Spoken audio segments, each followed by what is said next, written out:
Guys, ngayon gagawa tayo ng chocolate cake para sa aking nanay, yung tumayong nanay sa kasal namin. Bibigyan ko ng cake kasi birthday na yan ngayon. So ito, panoorin nyo lang guys para matutunan ninyo kung paano gagawa ng chocolate cake nga pang birthday.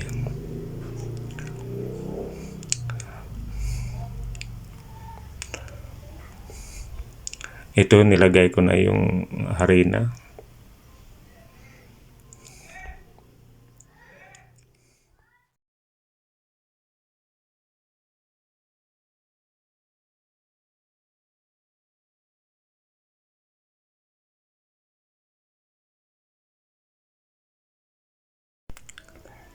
Isisip nyo lang yung guys yung harina para walang mga buo-buo nga magkikreate. Pangit naman pag magbuo-buo yung ating cake.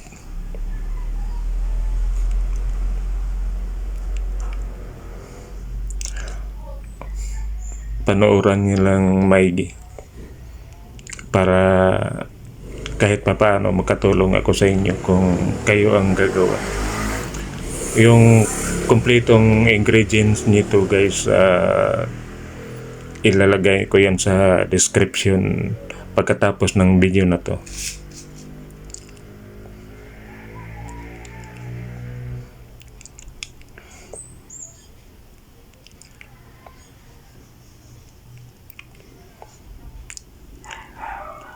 Basta i-strainer niya ng maigi para walang maraming mga bobo.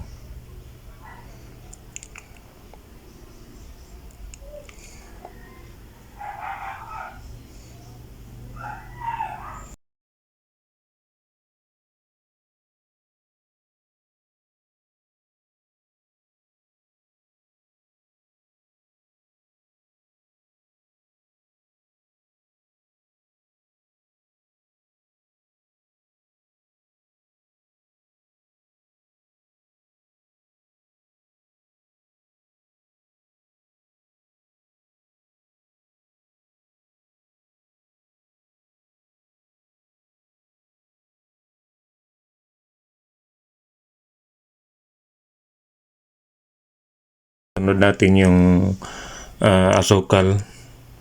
Sama-sama lang to lahat guys. Hindi to mahirap yung chocolate kumpara sa mga ibang mga cake nga medyo masilan. Itong mga chocolate cake, napakadali lang to gawin. Isisip nyo lang yung harina, pagkatapos isama lang yung asukal at saka iba pang mga ingredients. Makikita nyo dyan kung ano ang ginagawa ko.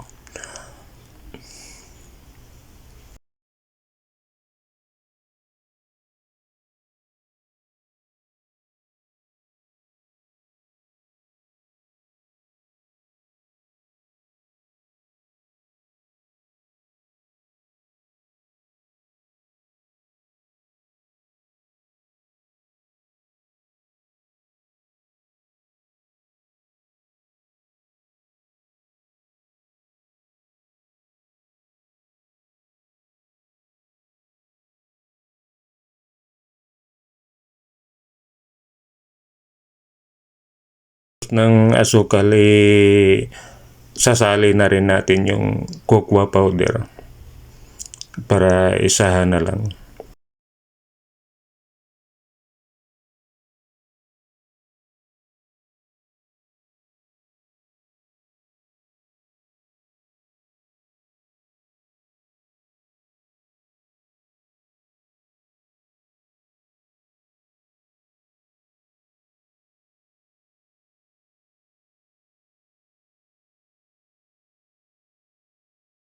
Gagamit ako ngayon ng baking cups. Hindi na ako gagamit ng timbangan kasi medyo matagalan pa. Gagamit na lang ako ng cups para Dire-diretso na, madali lang.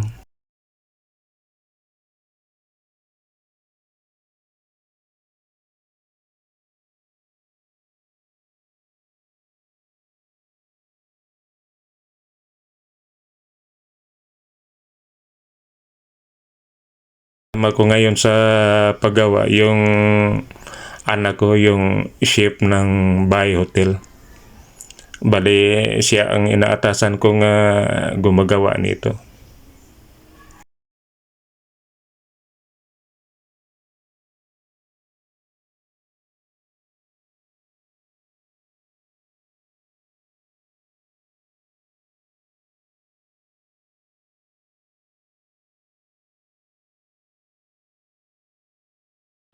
Isasali na rin yan, isasama na rin natin yung yung baking powder.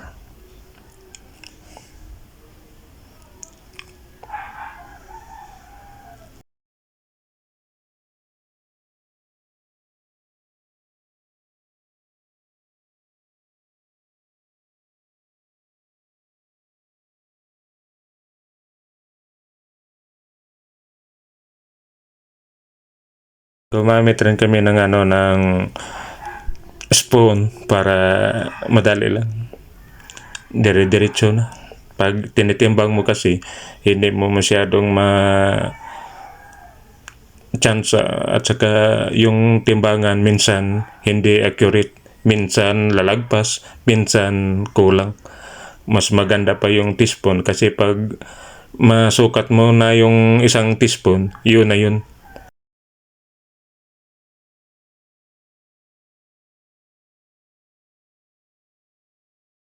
Susunod natin yung baking soda para masama na, para isang haluan na lang. Kasi pangit naman pag mahuli yung ibang ingredients. Hindi maganda ang kalalabasan. Itong cake na to ay isang chocolate moist to.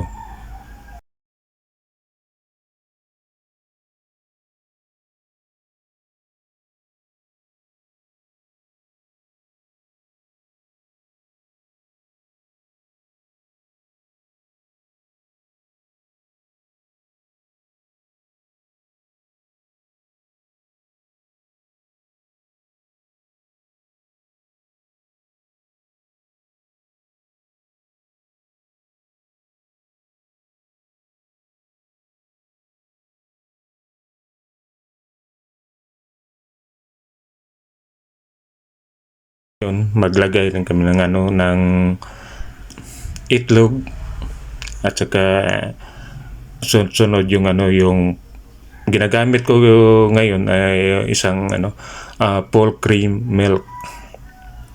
Pwede ring gagamit kayo ng iba, pwede rin kayo ng gagamit ng ordinaryong yung fresh milk, pwede din. Depende lang sa inyo kung alin yung gusto sa inyo.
At ngayon, ilalagay natin yung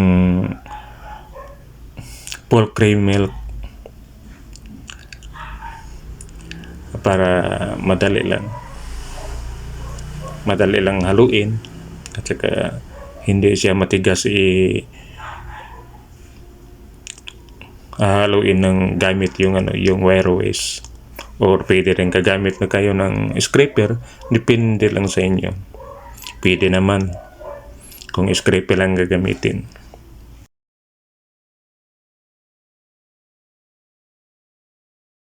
Yan ang oil, gagamit lang ko ng ordinary oil lang para makamura lang din.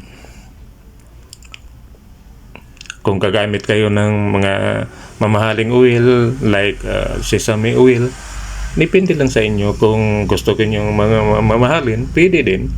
Pero sa akin, ordinary nga oil lang to.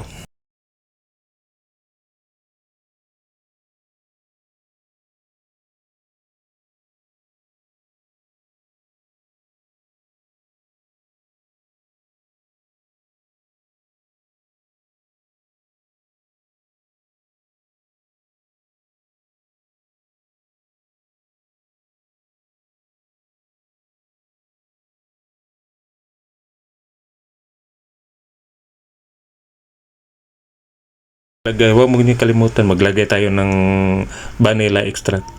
Pwede rin, ito ay isang option na lang. Pwede rin kayong maglagay, pwede rin hindi. Pero sa akin, nilalagyan ko. Kasi, special tong nanay ko. Ngayon guys, hahaluin natin to gamit ang wire whisk para maiwasan natin yung mga bobo. Sama-sama lang natin yung lahat ng mga ingredients.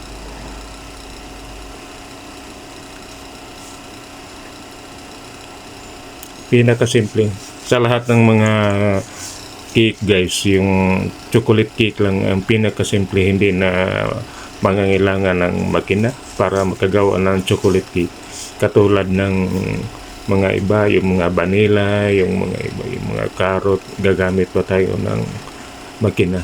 Pero ito yung chocolate, wire whisk lang at saka kamay mo, pwede na, pwede ka nang magkapag produce ng mga chocolate cake like cupcakes, mga birthday cake, pwede. Pinakasimple lang. Tingnan lang maigi kung paano namin ginawa. Haluin mo lang, may iwasan mo lang yung mga buo-buo, parang hindi naman pangit namnamin kung may mga buo-buo. Mas lalo pa yung mga cocoa powder, kung yun ang hindi madurog, medyo mapakla pag ninamnam mo.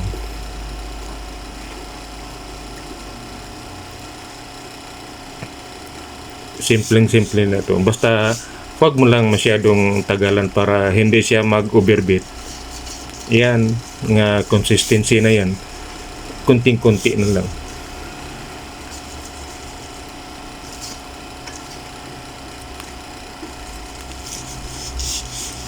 Pinakadali lang tong chocolate cake guys.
Ngayon guys, maglagay tayo ng mainit na tubig para maganda yung texture ng ating chocolate moist. Mas lalo pa kinabukasan yung gagawin natin. Napakaganda yung chocolate moist natin kasi magmo-moist siya. Kung titingnan mo, para siyang magmumuntika.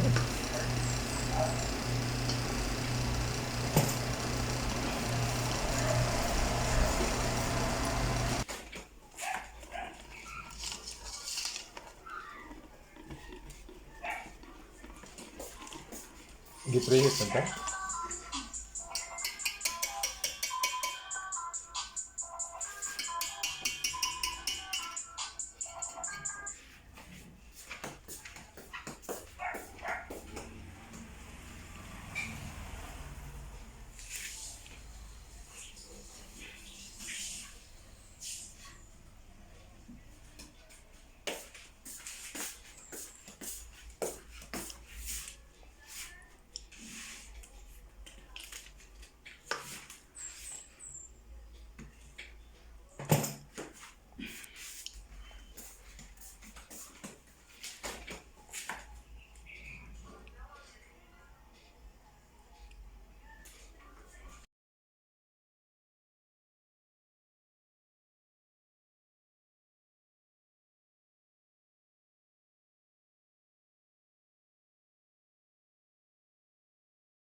Sinasalinan sa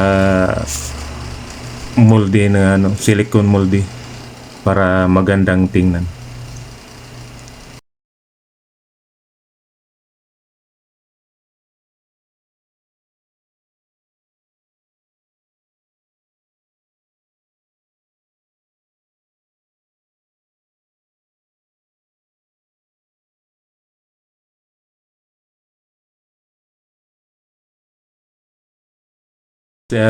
Dito lang sa bahay namin to ginagawa, hindi ito sa shop.